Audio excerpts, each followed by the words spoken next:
I'm Brittany Lewis with Forbes Breaking News. NATO formally invited Finland and Sweden to join the military alliance on Wednesday. This comes after Turkey has agreed to drop its objections. The two countries, which have historically remained neutral, saw a swing in public support in favor of joining the defensive military alliance following Russia's invasion of Ukraine. Both have strong militaries, and the Pentagon said they would be, quote, defense providers. But Turkish President Erdogan said he had concerns over the country's support for Kurdish forces. They were able to reach a trilateral agreement working out their differences. The accession process will likely be swift, possibly before the current NATO conference in Madrid ends, as both militaries are already at the operational level required. Take a listen to NATO Secretary General Jens Stoltenberg's remarks on the invitation. Today, NATO leaders took the historic decision to invite Finland and Sweden to become members of NATO. The agreement concluded last night by Turkey, Finland and Sweden paved the way for this decision. I would like to thank Turkey, Finland and Sweden for accepting my invitation to engage in negotiations to find a united way forward. This has been hard work over many weeks, with multiple contacts at many different levels. Senior officials have had 2 rounds of talks in Brussels under my auspices.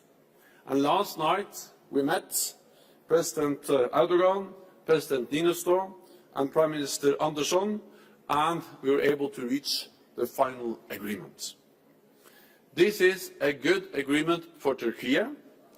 It is a good agreement for Finland and Sweden, and it is a good agreement for NATO. And with that, I'm ready to take your questions. Okay, we'll start with CNN. Thank you so much. So I have 2 questions. The first is, I'm wondering if you could talk a bit more about the meetings you've had over the day about ironing out the details of the new force model, and that includes the question of permanent basing.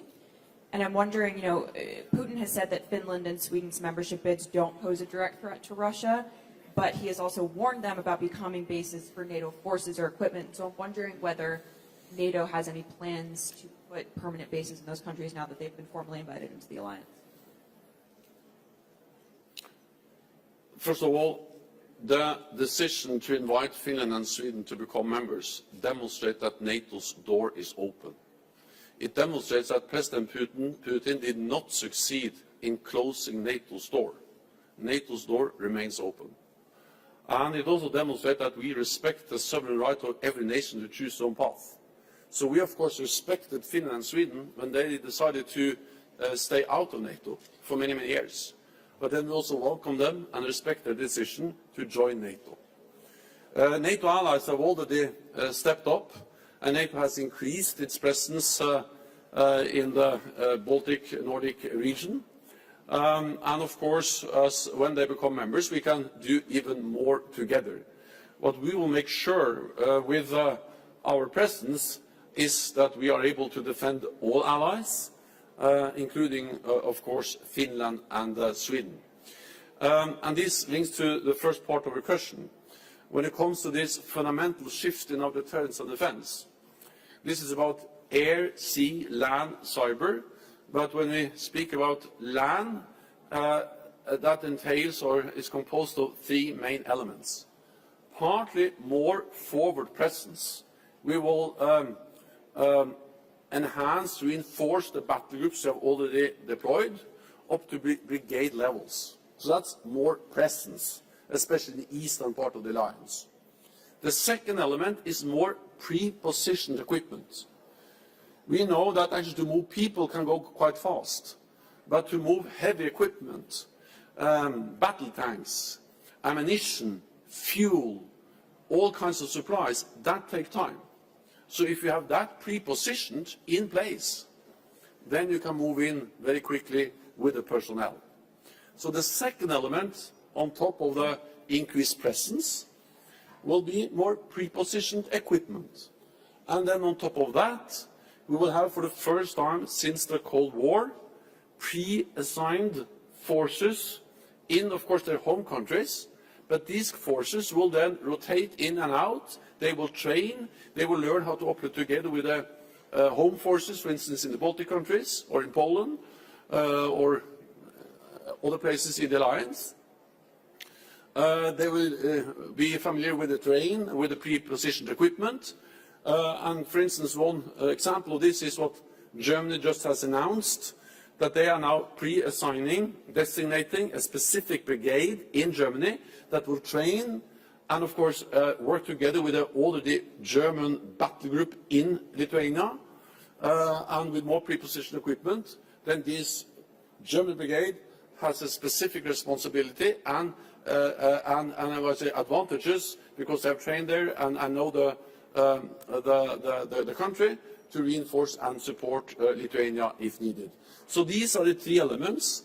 You can also look at the NATO homepage. You can see more details there in the fact sheet.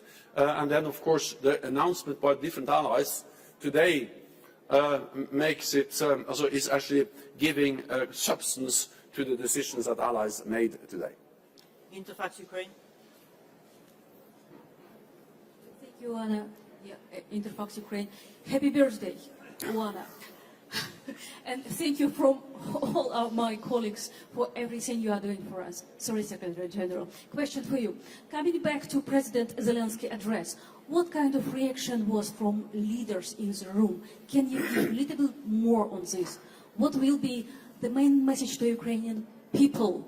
Do you think it will be possible for Ukraine then, when this war will be over, to join NATO like Sweden and Finland without membership action plan? Thank you. Well, the message from the leaders in the meeting and in the room was a very strong expression of support. And not only expression of support, but actually they announced additional systems, weapons, equipment that allies, NATO allies, are now delivering to Ukraine. Germany made announcements, Norway made announcements, and other countries made announcements for additional support, military support to Ukraine. The Netherlands also made announcements on more heavy weapons to Ukraine. So part of this is something we do. It's also as a message in deeds, but also in words, but also in deeds. But I think also it's very clear that allies are prepared for long haul. Wars are unpredictable, but we have to be prepared for the long haul, and that was also the clear message to all of us in the room from President Zelensky, and our answer was yes, we are prepared, because they are fighting for their independence, but they're also fighting for values which are important for NATO, fundamental for NATO. The sovereignty, the territorial integrity of every nation, and therefore this matters for our security. Our focus now is to support Ukraine. This war will, as most other wars, at some stage end at the negotiating table. But it is important that Ukraine is able to get an agreement on their terms, which is acceptable for Ukraine. And therefore we know that there is a very close link between what they can achieve around the negotiating table and their strength on the battlefield, and therefore our focus now is to support them on the battlefield with many different types of lethal and non-lethal support.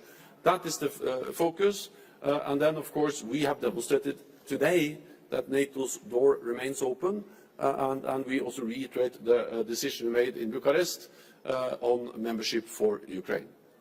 Spanish television.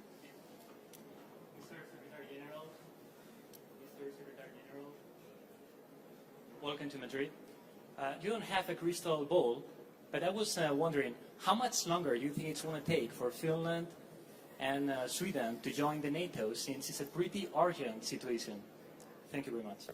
Well, so far this is the fastest accession protocol ever, accession process ever, because Finland and Sweden applied for membership in May, and now at the end of June, leaders invite them to become members, and we will sign the accession protocol, and then what remains, of course, is the ratification in 30 parliaments.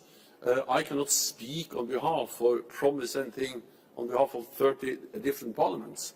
But the message in the room is that throughout the alliance there is a strong will to work with parliaments so they can do the ratification as soon as possible. So this has moved fast so far, and of course I expect that the allies are ready to also ratify as soon as possible, but there are different procedures in different countries, so this will take some time in different parliaments. Global News Canada. Thank you very much, Secretary General. David Aiken, Global News. You were very gracious greeting the Canadian Prime Minister today. Secretaries General before you have been very gracious greeting Canadian Prime Ministers. But our spending is just awful. It decreased, if you measure by GDP, it decreased in absolute terms. We're nowhere near the 2%. It's not your place, but I wonder, how might you convince a Canadian public, a Canadian politician, to spend more on defense? And secondarily, what then might a medium or smaller military power contribute with some of this new focus, new spheres of influence in China, in Asia, as well as the urgent crisis here in Europe? Thank you. Of course, I expect all allies to meet the guidelines we have set, and we agreed them back in 2014 for the decade up to 2024, and since then the world has just become more dangerous. And I have been a politician myself for many years, and I understand that it's always easier to invest in health, in education and infrastructure instead of allocating money for defence. That's very easy to understand. And that's also the reason why NATO allies reduced defence spending after the end of the Cold War. But if we reduce defence spending when tensions are going down, we have to be able to increase defence spending when tensions are going up and when we live in a more dangerous world. And therefore I welcome the fact that all NATO allies have increased defence spending and added a lot. Not all allies have plans in place to be at 2% by 2024, but the vast majority have such plans, and more allies are actually meeting the 2% target or are very close. So, of course, this is a message to all allies, including Canada. At the same time, also welcome the fact that Canada and other allies are providing a lot of capabilities, contributions to NATO missions and operations, and Canada lead the battle group in Latvia. I've been there together with Prime Minister Trudeau, and also with the Defence and the Foreign Minister, and also welcome the fact that Canada is now stepping up its presence in Latvia, and of course this also counts a lot when it comes to contributions to our collective defence. Thank you. That's, I'm afraid, all that we have time for. Secretary General needs to meet our Indo-Pacific partners. Secretary